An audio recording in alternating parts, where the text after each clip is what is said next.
3.6 magnitude earthquake struck an area in North Texas. It is the strongest tremor there in 5 years. No damage or injuries were reported, but locals have been emotionally shaken by it. It's not everyone blaming Mother Nature for it either, as we're reporting. Some scientists say that the drilling in nearby fracking wells is what's causing these quakes. In fact, the area has been hit by more than a dozen tremors this month alone. It's seen more earthquakes, in fact, since fracking began there in 2008 than during the previous 4 decades combined. One Texas resident in the affected area shared his experience with us a bit earlier. We had like 3 earthquakes that day. One was a 2.5, then a 2.8, and then the 3.6. And it sounded like a sonic boom, and then the house started shaking. And we did have some damage, just minor, just a little crack in the sheetrock. My wife was having panic attacks about it. I talked to one lady, and she has a pier and beam house instead of a slab house, slab foundation like we have. And her house started shaking off, and she thought their house was going to cave in. They were really concerned about it. Let's take a minute to remind ourselves how this controversial process of fracking works. A well is drilled to over 1,000 metres down into the ground. There, a mix of water and sand, as well as tons of dioxins called fracking fluids, are pumped in, creating fissures that release the natural gas deposits. But that's the problem. The harmful chemicals used for fracking then can accumulate in the soil and result in contamination of the water and the water table. The toxins also evaporate and cause air pollution too. It's a double whammy.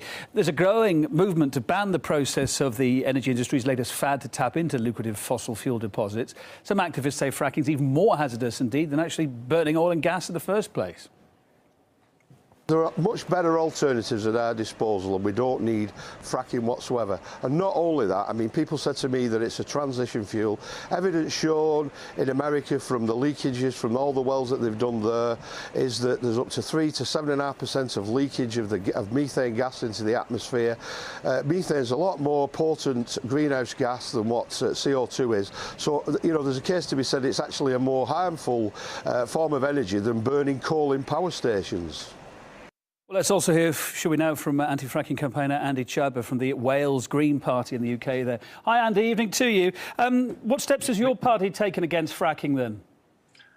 Well, we're the only party in the UK that's currently got an explicit policy looking to outlaw this fracking activity. All the other parties are pretty much sitting on the fence, other than, of course, the Tories, who are actively promoting it at the moment.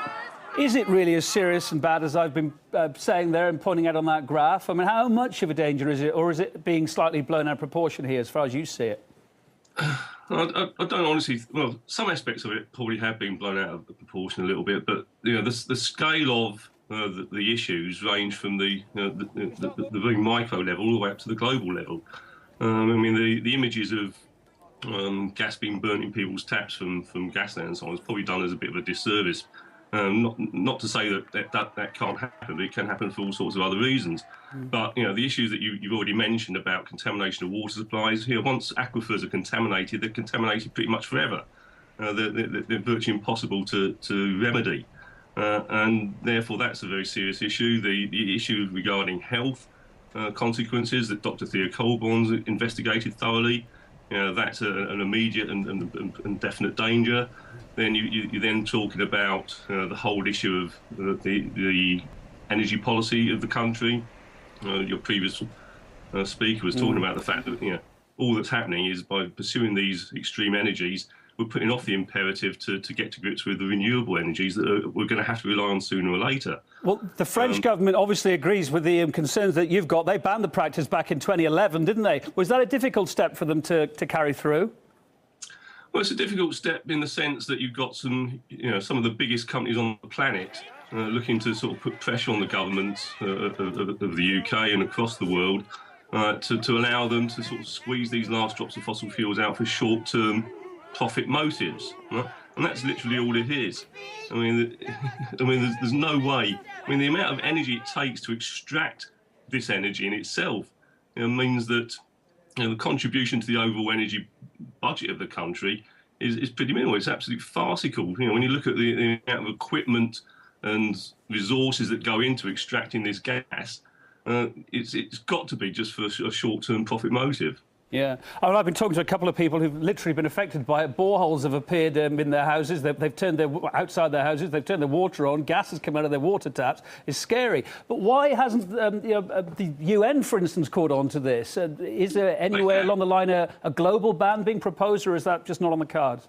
No, in the United Nations, the GEA, I can't remember quite what that stands for now, but there's a report that they published November last year, 12 months ago almost exactly, which basically confirmed everything that I've been saying, that we've been saying since the outset here, in terms of the fact that there's not the vagaries of deep geology are such that even the greatest experts on the planet cannot say for certain how it's going to react to the amount of pressure that's been put into them, the amount of liquids that have been pumped into faults that we don't even know whether they exist or not. I mean, what's happened in Texas is that the injection into the ground of the fluids has brought to light faults and fractures that we had no idea even existed.